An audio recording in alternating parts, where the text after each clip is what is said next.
Halo, tuh. Waalaikumsalam warahmatullahi wabarakatuh. Waalaikumsalam warahmatullahi wabarakatuh. Gimana teman-teman, udah pada siap semua belum? Kali ini bakal belajar materi stoikiometri lagi nih, yang part 2-nya. Karena materi stoikiometri ini lumayan banyak cakupannya nih. Jadi di yang minggu kemarin ini kita udah ngebahas tentang yang pertama kan hukum dasar kimia ya, yaitu ada hukum kekekalan massa, hukum perbandingan tetap, hukum perbandingan berganda, sama hukum perbandingan volume juga. Ini suaraku kedengaran jelas nggak? Jelas, Kak. Nah, sekarang kita akan lanjutin yang kemarin, yaitu kemarin kita baru sampai di bagian kadar zat ya.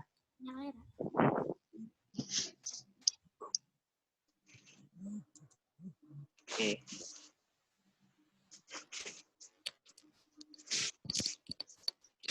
Nah, sekarang di sini aku bakal ngulas sedikit tentang kadar zat. Jadi kadar zat itu adalah perhitungan yang menghitung seberapa banyak sih massa suatu unsur atau suatu komponen dalam campuran terhadap keseluruhan campuran gitu. Ada 3 rumus. Yang pertama, kalau misalkan kita mau nyari berapa massa unsur X dalam suatu senyawa. Nah, itu bisa dicari lewat rumus massa X sama dengan ARX dikali JPX dibagi dengan MR senyawa dikali massa senyawanya. Nah, ini kalau teman-teman perhatiin, ini sebenarnya cuma perbandingan teman-teman. Yang atasnya ini tuh kan AR dikali JP itu kan MR ya. Yaitu MR si unsurnya, kemudian MR keseluruhan senyawa dikali dengan massa keseluruhan senyawa. Nah, kalau berupa persentase, maka yang dikali dengan 100%. Kemudian kalau misalkan ditanya adalah persen massa komponen, berarti kita rumusnya menjadi massa komponen dibagi massa campuran dikali 100%. Kemudian di pertemuan kemarin juga kita ngebahas tentang kadar massa yang terurai ya, atau massa yang bereaksi. Nah, itu rumusnya juga kurang lebih sama. Cuman tentang massa terurai dibagi dengan massa mula-mula, bukan massa campurannya. Nah, kemudian kalau konsentrasi itu ada 3. Yang pertama namanya molaritas ya. Jadi pengertiannya molaritas itu kan banyaknya mol zat terlarut per 1 liter larutan. Ya, jadi kalau molaritas itu dia membandingkan mol dengan volume. Kalau misalkan di soalnya cuma diketahui massa dengan volume, tapi dalam mililiter, maka rumusnya massa T, yaitu zat terlarut ya, dibagi MR zat terlarut dikali 1000 dibagi volume dalam mililiter. Nah, kalau molalitas kurang lebih sama, cuma bedanya molalitas ini dia membandingkan mol zat terlarut dengan massa pelarut. Lalu yang ketiga ini ada fraksi mol. Nah, fraksi mol ini adalah perbandingan antara mol komponen terhadap mol keseluruhan. Jadi kalau misalkan fraksi mol zat terlarut, berarti yang di atas adalah mol zat terlarut. Kalau fraksi mol zat pelarut, berarti yang di atas mol zat pelarut. Nah, kita ke contoh soal aja ya, biar ada gambaran. Massa NaNO3 yang diperlukan untuk membuat larutan 1000 ml NaNO3 0,25 molar adalah, nah ini masih lumayan gampang ya. Kita bahas aja. Menggunakan rumus yang pertama, yaitu rumus M sama dengan massa terlarut per MR terlarut dikali 1000 per volume dalam mililiter. Kemudian kita bisa tahu di soal bahwa yang diketahui di sini adalah molaritasnya 0,25 juga dengan ini volume dalam mililiter. Nah, kemudian MR-nya ini 85 kita bisa hitung dari sini ya. Diketahui di sini AR-nya. Kita tinggal hitung aja ARNA 23 ditambah dengan 14 ditambah dengan 3 kali 16. Jadinya 85. Nah, kemudian ini bisa dicoret sehingga massa zat terlarut sama dengan 0,25 dikali 85 sama dengan 21,25 gram.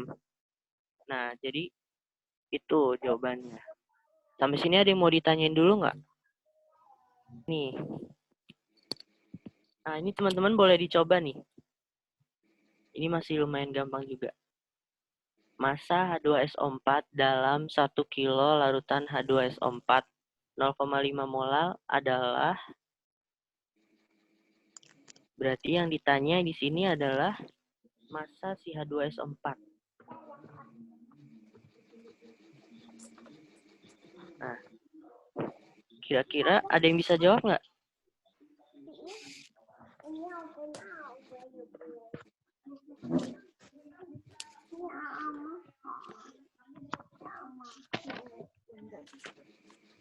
Aku kasih waktu.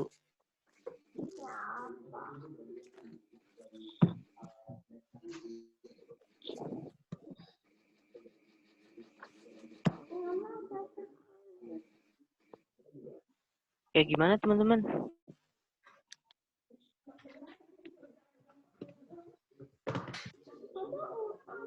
Oke, aku langsung bahas aja ya berarti ya. Kita pakai rumus yang ini. Karena kita mau mencari massa zat terlarutnya. Dan kemudian kita tahu di sini ada 1 kilogram ya. 1 kilogram pelarut dari larutan H2SO4 0,5 molar. Nah, berarti kita sudah tahu nih di sini molalnya adalah 0,5. Jadi sebenarnya sama aja kayak yang pertama tadi. 0,5 sama dengan massa zat terlarut dibagi dengan 98 dikali 1000 per 1000. Nah, karena kalau untuk rumus ini dia makanya yang gram ya. Jadi 1 kilogram ini dirubah dulu ke gram. Nah, jadi untuk massanya tinggal menghitung 0,5 dikali dengan 98 sama dengan 49 gram. Sampai sini ada yang mau ditanyain dulu nggak? Aku mau nanya, Kak. Ya, boleh. Untuk pemakaian 1000-nya itu selalu dikali 1000 atau pas kapan gitu, Kak? Oke. Gini, kalau rumus aslinya itu kan menggunakan kilogram ya. Kalau untuk molalitas kilogram. Nah, kemudian kenapa ada 1000? Karena di rumus yang kedua ini kita memakainya gram. Gitu loh. Kan kilogram dengan gram itu kan dibagi 1000 kan. Nah, berarti harus ada angka 1000-nya di bagian atas ini supaya maksudnya supaya sama aja dengan yang ini. Ini sebenarnya sama aja rumusnya. Cuman pemakaiannya aja berbeda. Kalau pemakaian di rumusnya itu gram, masanya berupa gram, berarti kita pakai 1000 seperti itu. Oh, berarti kalau udah kilogram nggak usah dikali. Ya, sebenarnya ini pun nggak usah ya. Karena ini kan sudah, masanya ini sudah kilogram, berarti tinggal massa zat terlarut per MRT dibagi 1. Itu juga sama aja. Kak, makasih. Ya, sama-sama. Kak, mau nanya, Kak. Iya, Bu. Yang 98 itu dari mana hasilnya, Kak? Oke, 98. Ini adalah MR zat terlarut. Yaitu MR dia ya, zat terlarutnya. Kita hitung dari sini nih. ARH itu ada 1. Sementara di sini kan hidrogennya ada 2. Berarti kan 2 dikali 1. Nah, kemudian nanti ditambah dengan ARS. ARS di sini berapa? 32. Nah, kemudian ARO. Duh, ini maaf ya. Tulisannya jelek, teman-teman. Kemudian ARO ini kan 16. Berarti 4 dikali 16.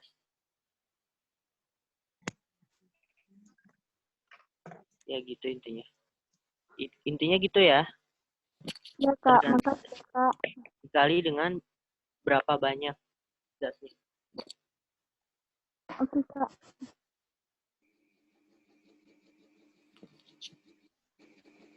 Oke, nggak ada pertanyaan lagi ya kan? Jadi kita lanjut. Jika fraksi mol larutan HCl adalah 0,02, kemolalannya adalah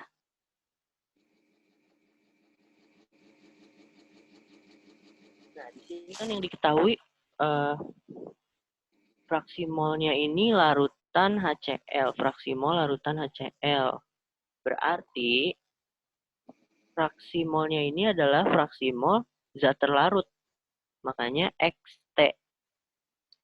Nah, terus kita bisa tahu XP dari rumus 1 min XT. Ya. Karena kan XT ditambah XP itu sama dengan 1. Sampai sini paham kan ya?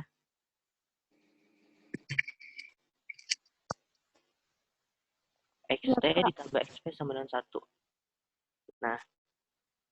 Nah, habis itu kita jadi udah tahu fraksi mol dari zat terlarut, kemudian fraksi mol dari zat pelarutnya juga udah tahu, yaitu 1 dikurang 0,02 sama dengan 0,98. Nah, kemudian kita bisa cari mol kan dari rumus ini kan. XP sama dengan mol zat pelarut dibagi mol terlarut ditambah mol pelarut. Nah, tapi di sini karena mol spesifiknya nggak diketahui di soal, di sini cuma diketahui fraksi molnya aja, maka kita bisa mengasumsikan bahwa jumlah mol keseluruhan zat itu adalah 1. Nah, jadi, sorry.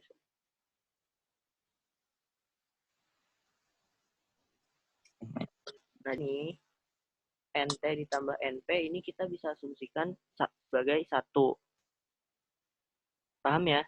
Jadi, mol zat pelarutnya ini 0,98 sama dengan fraksi molnya. Kemudian begitu juga dengan mol zat terlarut, yaitu 0,02. Nah, habis itu kita kan mau nyari molal nih, kemolalan dari rumus M sama dengan ini bla bla bla. Berarti kita kan harus harus tahu dulu mol udah, kemudian yang belum adalah massa pelarut dan MR. Gitu kan. Nah, berarti kita bisa ngitung MR nih. MrH2O sama dengan 18. Nah, massa H2O ini kita bisa balik dari rumus mol. Mol itu kan massa dibagi MR. Nah, berarti massa sama dengan MR dikali mol. Ya. Nah, kemudian jadi kita bisa tahu massa H2O-nya yaitu 18 dikali dengan 0,98. Ingat karena ini air yang kita mau tahu, massa air, berarti molnya ya makanya mol zat pelarut. Nah, kemudian jadi hasil perkalian ini adalah 17,64 gram. Nah, kita kan nggak tahu masanya. Jadi kita langsung aja pakai mol zat terlarut. Dikali dengan 1000 per massa pelarut dalam gram. Yaitu 17,64. Jadinya molalitasnya itu adalah 0,02 atau mol zat terlarut dikali dengan 1000 dibagi 17,64 sama dengan 1,13. Sampai sini ada yang mau ditanyain?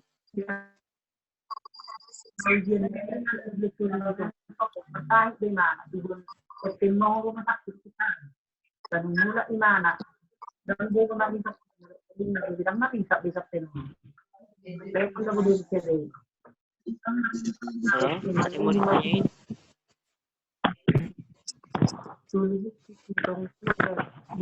Belum, Kak. Imana. Ya? Kak, kok itu NT doang, Kak? Yang mana? Yang Oh, itu. ini yang dibuletin ya? Iya. Ya, karena rumusnya kan ini ya. Ini kan yang kita pakai. Iya. Nah, tapi kita nggak tahu nih masanya berapa. Nah, ingat kan rumus mol itu adalah massa dibagi MR. Ya kan? Nah, jadi ini tuh sama aja mol zat terlarut atau NT gitu. Paham nggak? Oke, Kak. Ya, jadi karena nggak diketahui masanya, jadi kita bisa langsung masukin aja molnya. Oke, Kak. Terima kasih.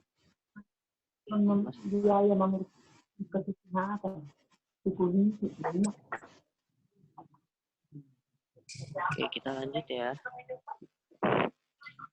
Nah, sekarang kita akan lanjut ke pengenceran dan molaritas campuran. Jadi pengenceran itu terjadi ketika suatu larutan ditambahkan sejumlah pelarut sehingga konsentrasinya berubah. Nah, pada reaksi pengenceran ini, molnya nggak berubah. Jadi mol awal sama dengan mol akhir. Yang berubah itu cuma volume sama molaritasnya.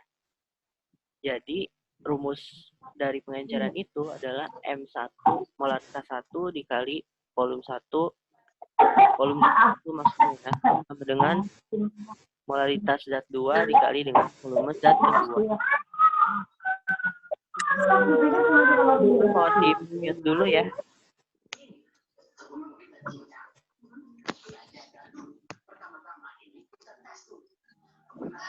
Oke, nah ketika lebih dari 2 campuran itu digabung, ini biasanya akan ada yang soal yang menanyakan kalau misalkan 2 atau lebih zat yang diketahui molaritas dan volumenya itu dicampur, nah itu molaritas dari gabungannya itu bisa dihitung dengan rumus kayak gini. Tergantung dengan seberapa banyak zat yang digabung. Nah, kita ke soal nih yang pertama. Untuk mengubah 100 ml H2SO4 0,5 molar menjadi H2SO4 0,2 molar, perlu ditambahkan air sebanyak. Nah, kita menggunakan rumus ini. Oke, ada yang mau jawab? Mungkin bisa langsung ketebak jawabannya.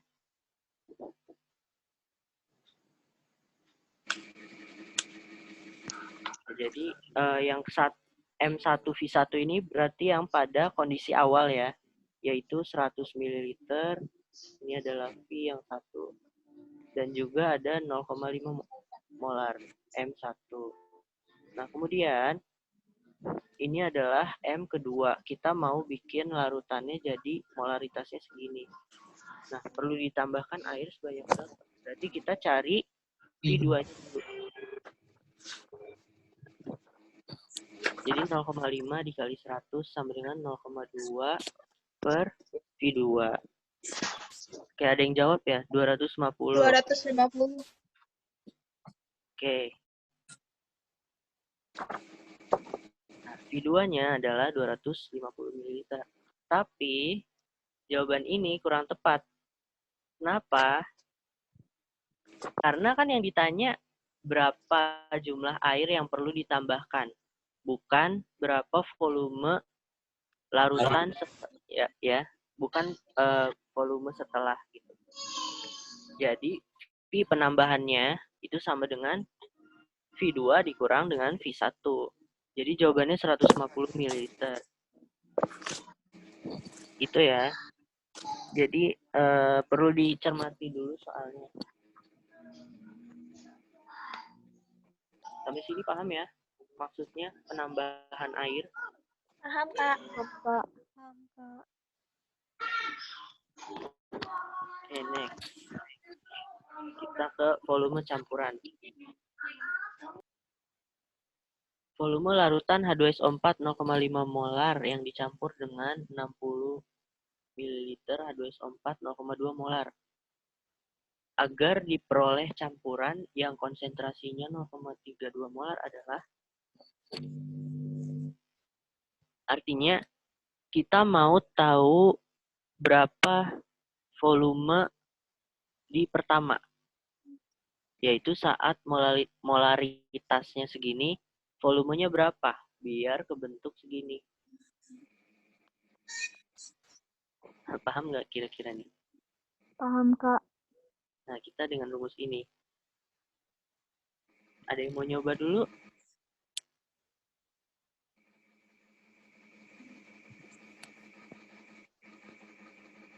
Oke, aku kasih waktu 1 menit ya. Iya, Kak. Coba dulu. Coba.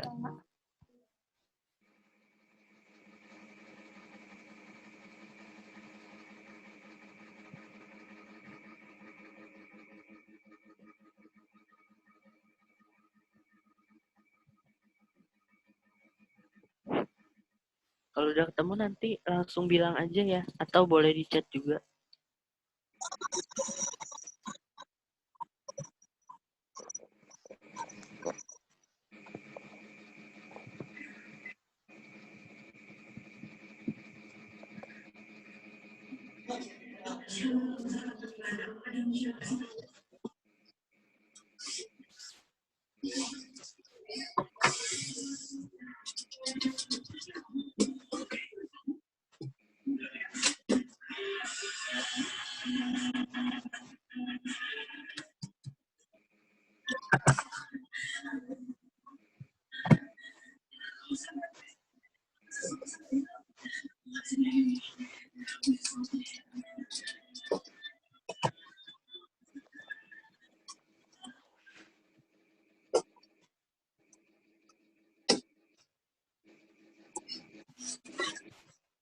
Seribu.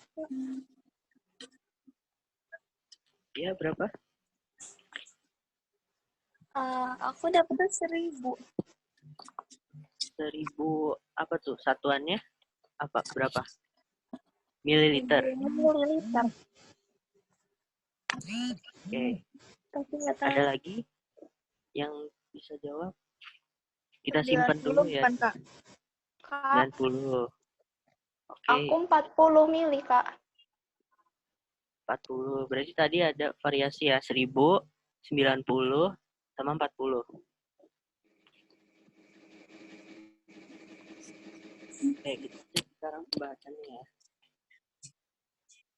Nah, molaritas campurannya ini adalah 0,32, yaitu yang kita inginkan. Karena kan kita di sini dari maksud soalnya adalah kita mau campurannya ini konsentrasinya segini. Volume larutan awalnya harus berapa? Gitu kan maksud pertanyaannya. Jadi yang kita tanya di sini adalah V1. Nah, kemudian kita bisa kalikan ini dengan ini. Jadi 0,32 dikali dengan dalam kurung V1 tambah 60 sama dengan 0,5 V1 ditambah 0,2 kali 60. 0,32 V1 ditambah 0,32 kali 60. Sama dengan 0,5 kali V1 ditambah 0,2 kali 60. Nah, sekarang kita ke kiri kan V1-nya, yaitu jadinya 0,5 dikurang 0,32 ya. Jadinya adalah 0,18. 0,18 V1 ditambah 12 tambah dengan 19,2. 19,2 ini ya teman-teman. 0,32 dikali 60. Nah, kemudian jadinya 19,2 ini dikurang dengan 12. Apa? Iya, 12. 19,2 dikurang 12 jadinya 7,2. Nah, jadi V1-nya ini adalah 7,2 dibagi 0,18. Atau 720 dibagi 18. Jadi jawabannya adalah 40 ml. Tadi ada yang jawab benar tuh ya. Ya berarti perhitungannya udah benar. Oke. Sampai sini paham ya? Paham, Kak. Paham, Kak. Oke. Nah, sekarang kita masuk ke stoikiometri reaksi kimia yang biasanya sering banget keluar di soal-soal, dan di bahasan ini bakal mencakup yang sebelum-sebelumnya. Itu mulai dari konsep mol, kadar zat, itu biasanya semuanya dicampur. Nah, dalam menyelesaikan soalnya ini, itu ada beberapa tahap. Bisa dibaca sendiri ya. Yang pertama adalah setarakan reaksi atau setarakan koefisien. Jadi jangan lupa setiap kalau soal stoikiometri yang ada reaksinya, itu kalian cek dulu udah setara apa belum. Kalau belum, terus udah dihitung, nanti pasti hasilnya bakal salah. Habis itu cari mol mula-mula. Ya, tapi ini nggak mutlak sih, karena terkadang kita juga bisa langsung hitung mol yang reaksi. Mungkin ntar ada deh contoh soalnya. Nah, kemudian yang ketiga, tentukan reaksi pembatas. Nah, reaksi pembatas ini adalah reaksi, berarti reaktan ya, yang di sebelah kiri itu yang habis duluan. Nah, cara kita tahu yang mana yang PP atau reaksi pembatas itu dengan menghitung ini, mol bagi koef. Dengan catatan adalah yang terkecil. Kemudian buat MRS, cari mol yang bereaksi dan mol hasil atau sisa, lalu hubungkan dengan apa yang ditanya pada soal. Nah, ini boleh di SS dulu ya. Kalau sekiranya.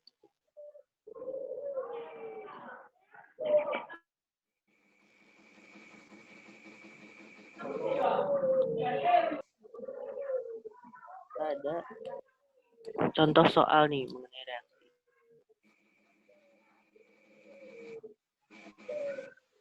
Kalsium karbonat dapat bereaksi dengan asam klorida menurut persamaan reaksi berikut. Berapa volume CO2 dalam keadaan STP yang dihasilkan jika digunakan 30 gram CaCO3 dan 6,72 liter HCl dalam keadaan STP juga. Nah, sesuai dengan yang tadi ya. Yang pertama kita cek dulu reaksinya udah setara apa belum.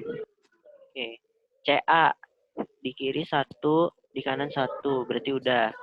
Kemudian C, karbon. Di kiri 1, di kanan juga 1. H, hidrogen. Di kiri 2, kanan 2. Cl juga 2. Kemudian O juga ada 3, di kanan ada 1 ditambah 2. Jadi udah setara. Kemudian kita cari mol mula-mula. Kenapa? Karena di sini yang diketahui adalah CaCO3 dan HCl, yang mana dia dua ini kan merupakan reaktan atau pereaksi, ya. Iya. Nah, jadi kita bisa cari dengan rumus ini. Massa CaCO3 dibagi dengan MR CaCO3. Kemudian 30 dibagi dengan 100. Sama dengan 0,3 mol.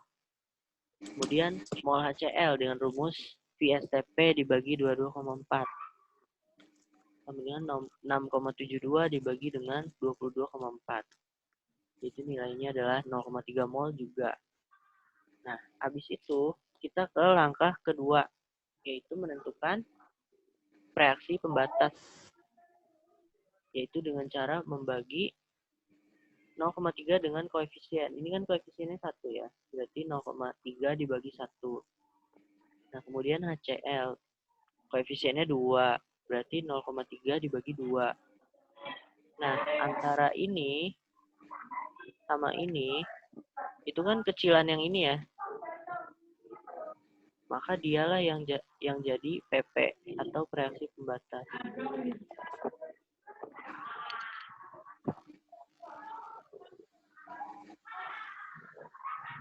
Nah, kemudian kita tulis reaksinya, kita buat MRS-nya. Oke, kita taruh dulu di yang mula-mula. Kita tahu ini mula-mulanya ada 0,3.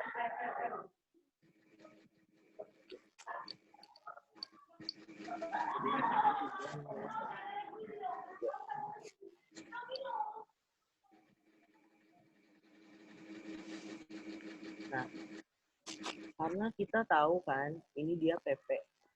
HCl ini adalah PP. Berarti HCl ini pasti habis. Nah, supaya habis, maka yang bereaksi sama dengan yang mula-mula. Jadi di sini juga 0,3. Maka sisanya nggak ada. Nah, gitu. Nah, kemudian dari yang di mol reaksi ini kita bisa tahu mol-mol yang lainnya dari perbandingan koefisien. Nah, ini kalian perhatiin koefisiennya aja nih. Ini kan untuk koefisien 2 0,3. Berarti kalau yang koefisiennya 1 tinggal dibagi 2 aja. 0,3 bagi 2. 0,15. Gitu. Nah, ini koefisiennya 1. Nah, terus kita hubungkan dengan apa yang ditanya di soal. Di soal nanya berapa volume CO2 dalam STP. Berarti kita harus tahu dulu mol CO2-nya. Nah, ini kan koefisiennya sama-sama 1. CO2 sama CaCO3 koefisiennya sama-sama 1. Berarti mol yang bereaksi juga jumlahnya sama. 0,15. Aduh, jelas banget. Ini maaf ya. Tulisannya agak kurang jelas.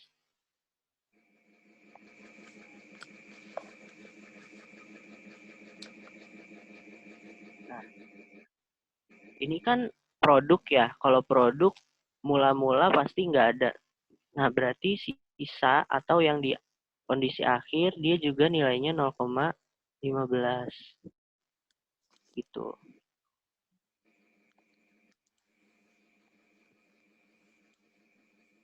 Nah, jadi kita tahu bahwa mol CO2-nya adalah 0,15 molar. Mol. Nah, dari rumus mol sama dengan VSTP dibagi 22,4, kita bisa tahu ya VSTP. V volume dalam keadaan STP-nya. Jadi kalau mencari volume tinggal dikali aja. Karena molnya 0,15, jadi 0,15 dikali 22,4. Sama dengan 3,36. Sampai sini ada yang mau ditanyain nggak?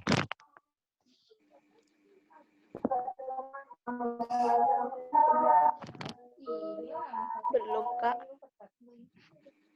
Belum?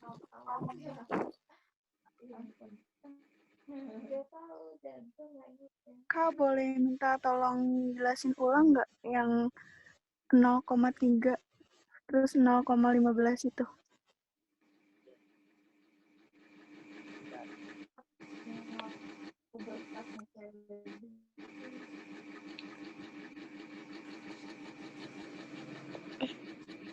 Oke, pertama kan kita tahu di sini ya. Kita tahu bahwa mol mula-mula CaCO3 sama HCl ini dia sama-sama 0,3 nih. Ya. Jadi pertama tulis mula-mula dulu 0,3, 0,3. Nah, terus kan kita juga tahu kalau PP-nya ini adalah si HCl kan. Nah, berarti saja kalau PP itu dia selalu habis. PP itu dia selalu habis duluan. Jadinya yang di R ini pasti 0,3. Gitu. Tolong mute dulu ya.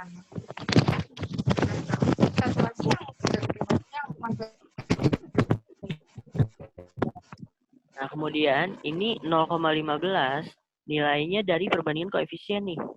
Ini kan koefisiennya 2. Iya, itu yang bagian Ini 1. Jadi kayak perbandingan aja.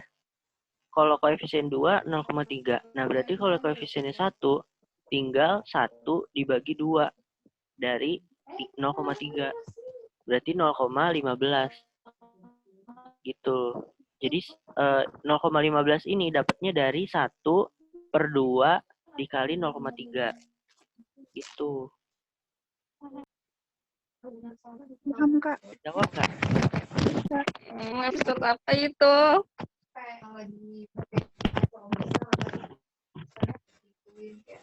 Kejawab nggak ini kira-kira? Kejawab, Kak. Iya emang kayak gitu ya orang Barat nih. Sengaja dibikin nanti kan kayak gitu. Terima kasih, Kak. Oke. Ada lagi nggak yang mau nanya? Sebelum kita ke apa? 22,4 itu dari mana sih, Kak? Oke, 22,4 ini adalah rumus ya. Udah cek yang part 1 belum? Apa, Kak? Udah cek yang part 1 belum? Enggak, Kak. Baru masuk sekarang. Apa-apa. Nah, di part 1 itu udah ada ya rumus dasarnya, rumus-rumus mol. Nah, itu ada salah satunya adalah ini. Mol sama dengan V dalam keadaan STP dibagi 22,4. Itu Oke, jadi Kak. dari rumus. Kak, mau tanya. Iya, boleh. Tadi yang 0,15 yang sebelah kanan itu dari mana ya, Kak? Yang 15 dari Yang Oke. sebelah kanan. Tadi kan kita ngitung pertama ini ya, yang sebelah sini kan. Ya.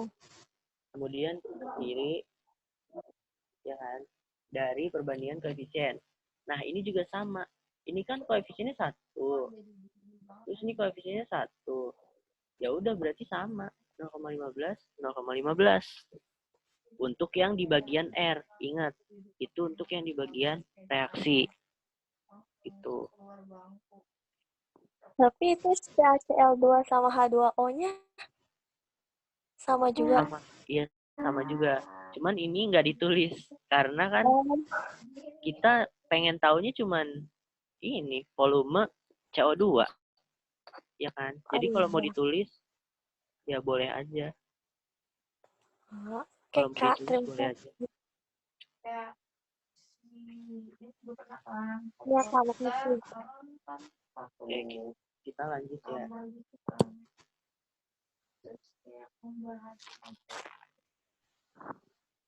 Sekarang kita stoikiometri kita hubungkan dengan rumus kadar zat.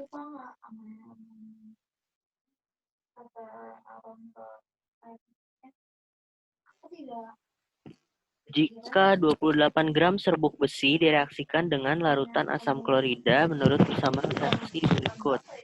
Pada akhir reaksi diperoleh 500 ml gas yang diukur pada keadaan Kok Bapak yang mana hidup orang? 10 liter CO2 dengan MR44 sama dengan 88 gram. Maka kadar besi yang bereaksi tersebut adalah. Nah, jadi dalam keadaan reaksi ini diperoleh 500 ml gas. Kan gas di produk kan cuma H2 kan, berarti otomatis 500 ml ini adalah si H2 yang diukur pada keadaan yang mana 10 liter CO2 sama dengan 88 gram. Nah, kenapa tiba-tiba ada CO2 padahal kan di reaksi nggak ada kan? Nah, ini jadi cuma sebagai pembanding gitu. Oke, lebih jelasnya gini. Kita pertama cari mol mula-mula dulu, yaitu si Fe, ya. Mol Fe sama dengan massa Fe dibagi dengan airnya.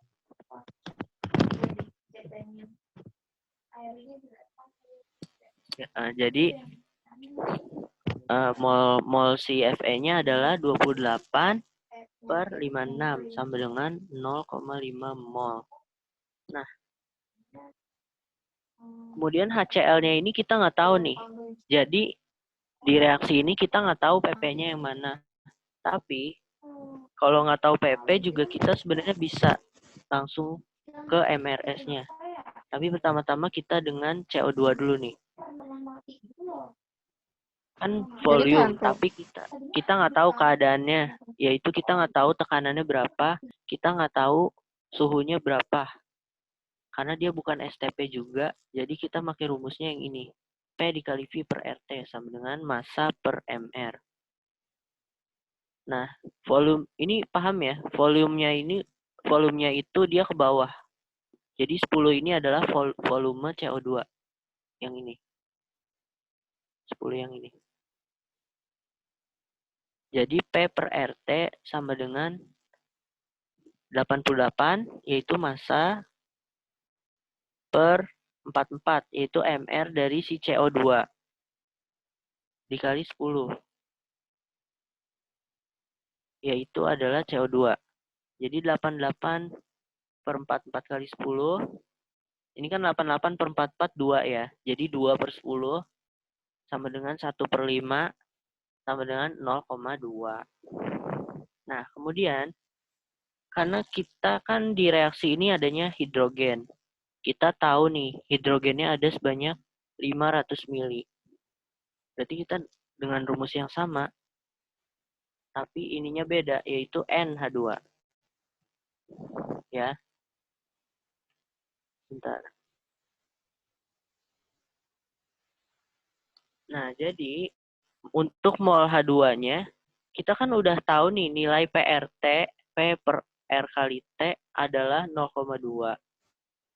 Nah, sementara di soal kita tahu bahwa ada istilah pada keadaan yang sama.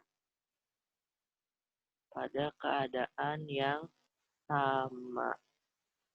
Nah, artinya P-nya sama, R-nya udah pasti sama, T-nya sama. Jadi kita tinggal masukin PRT ini sama dengan 0,2 dikali volumenya, yaitu 500 ml.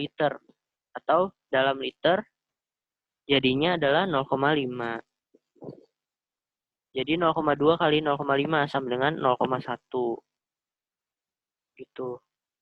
Nah, habis itu, kita tulis ulang reaksi, kemudian kita bikin MRS.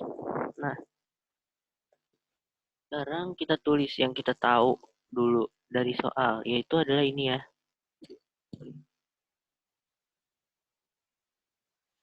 Kita tahu mula-mulanya ini ada sebanyak 0,5.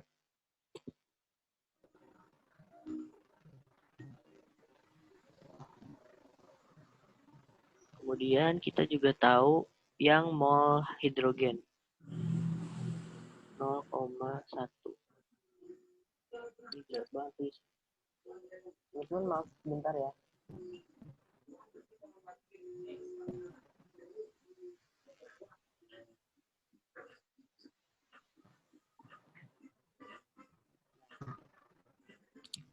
Jadi kita udah tahu bahwa mol hidrogen. Nah, sebenarnya kan ini yang kita tahu adalah di keadaan sisa kan, tapi kan kalau produk sisa udah pasti sama dengan yang bereaksi. Nah, ingat yang tadi bahwa kalau di bagian R itu kita bisa tinggal sesuaikan dengan koefisien. Nah, kita pengen tahu kadar besi. Berarti kita harus cari R, yaitu besi. Ini kan koefisiennya 1. Terus besi juga koefisiennya 1. Nah, berarti ini otomatis udah pasti sama. Itu 0,1. Gitu. Nah, jadi kita bisa tahu massa FR yang bereaksinya. Dengan rumus mol sama dengan massa dibagi AR. Jadi 0,1 sama dengan massa FR. Massa Fe yang bereaksi per 56. Jadi massa Fe yang bereaksi sama dengan 5,6 gram. Nah, kemudian persen massanya kita juga bisa tahu dengan rumus ini. Massa Fe yang bereaksi dibagi dengan massa Fe mula-mula. Seperti soal yang di minggu lalu ya. Jadi persen massanya ini adalah 5,6 dibagi 28, yaitu mula-mula. Mula-mula kan ada 28 gram. Dikali dengan 100%. Jadi jawabannya ini 5,6 dibagi 28 ya, berarti 0,2 dikali 100, yaitu 20. Jadi kadar besinya adalah 20%. Sampai sini ada yang mau ditanyain dulu nggak? Kak, Ya, yang dapat 56 tuh dari mana, Kak? ARFN-nya, Kak? ini diketahui ARFX. AR Oh, itu disebut sudah lagi pasti itu. diketahui ya. Iya, Kak. Tadi nggak kelihatan, Kak. Ketutupan, Kak. Iya. Nah, ada cara cepat untuk sebenarnya nggak cara cepat juga sih, tapi jalan pintas gitulah untuk mengetahui si H2. Tadi kan kita ngetahuin H2-nya ini dari PV per RT gitu kan. Nah, sebenarnya itu ada rumus gini. Mol CO2 per mol H2 sama dengan V CO2 per V H2. Ini adalah hukum ini ya, hukum Gay-Lussac. Ingat nggak? Jadi hukum Gay-Lussac itu perbandingan mol akan sama dengan perbandingan volume dengan syarat pada keadaan yang sama. Keadaan yang dimaksud ini adalah tekanannya sama suhunya. Jadi karena ini kan diketahui di soal pada keadaan yang sama, berarti kita sebenarnya bisa aja langsung pakai cara cepat ini. Yaitu mol CO2 berarti massa dibagi MR. Yaitu sama aja kayak ini, 88 per 44. Terus per N, mol H2 sama dengan volume CO2 10 liter. Volume H2 500 mili atau 0,5 liter. Jadinya 10 mol H2 sama dengan 1. Jadi mol H2 sama dengan 0,1 mol. Jadi bisa pakai cara yang PV per RT atau dengan hukum Gay-Lussac gitu. Sampai sini ada yang mau ditanyakan lagi nggak? Oh, Kak. Itu 88 per 44-nya dipindah ruas ya, Kak? Pindah ruas. Yang Iya mana kan? tuh? 88 per 44. Dipindah ke kanan. Yang di sini. Iya. 88 per 44 ini kan 2. Iya, 2. Terus pindah ke kanan kan? Terus 2 dikali, ya pindah ke kanan. 2 dikali setengah, 1 kan. Iya. Nah, jadi kayak gitu. Ya, Kak. Terima kasih, Kak. Ya. Oke, nggak ada pertanyaan lagi ya. Berarti kita ke soal terakhir ya. Nah, di sini adalah soal ini SBM ya. SBM 2018. Silakan dicoba dulu ya. Karena kan tadi udah 2 soal tuh. Aku kasih waktu 2 menit deh.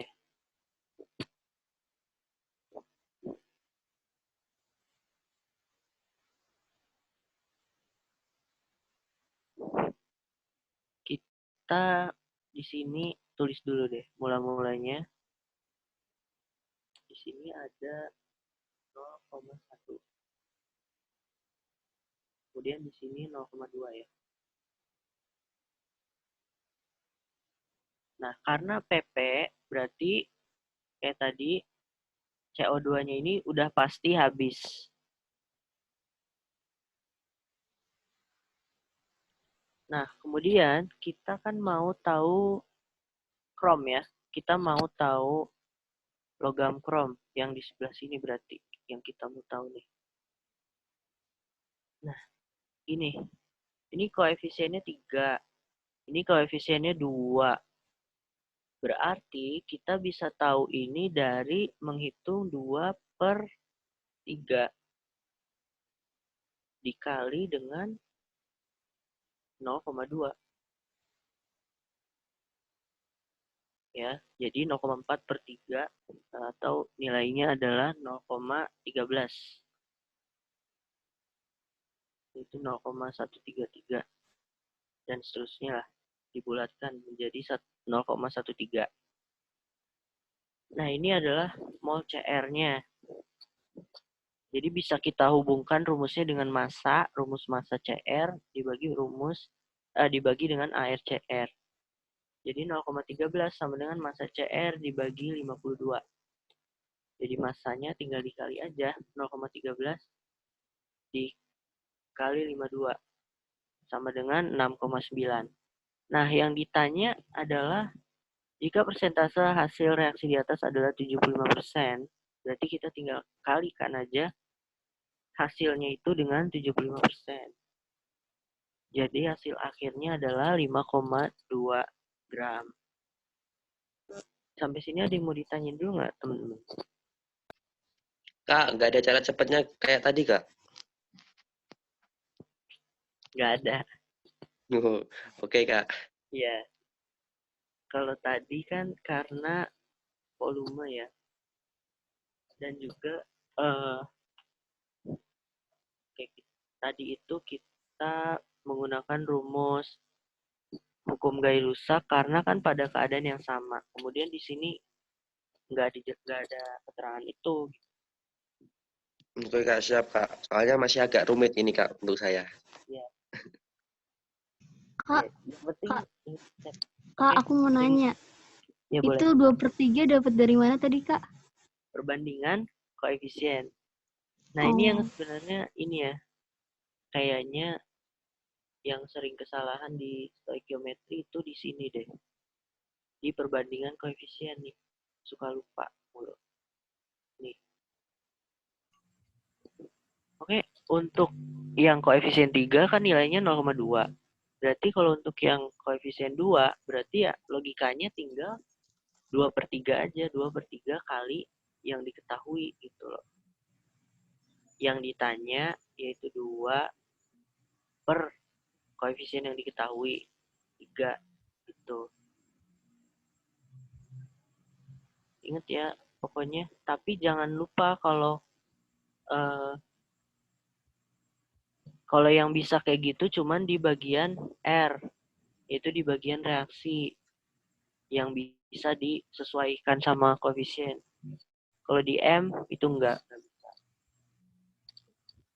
Oke, sampai sini masih ada yang mau nanya lagi nggak? Kak, itu yang 0,1 dapat dari mana, Kak? Ini paling awal ya. Oke.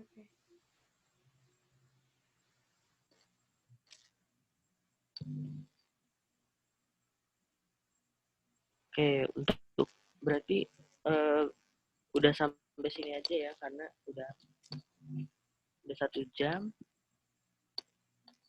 Minggu Adima.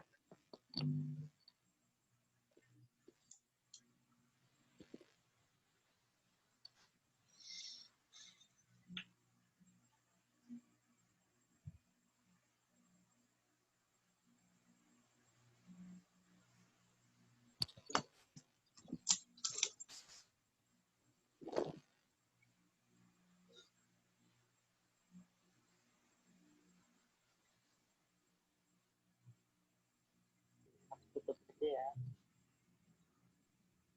Terima kasih semuanya.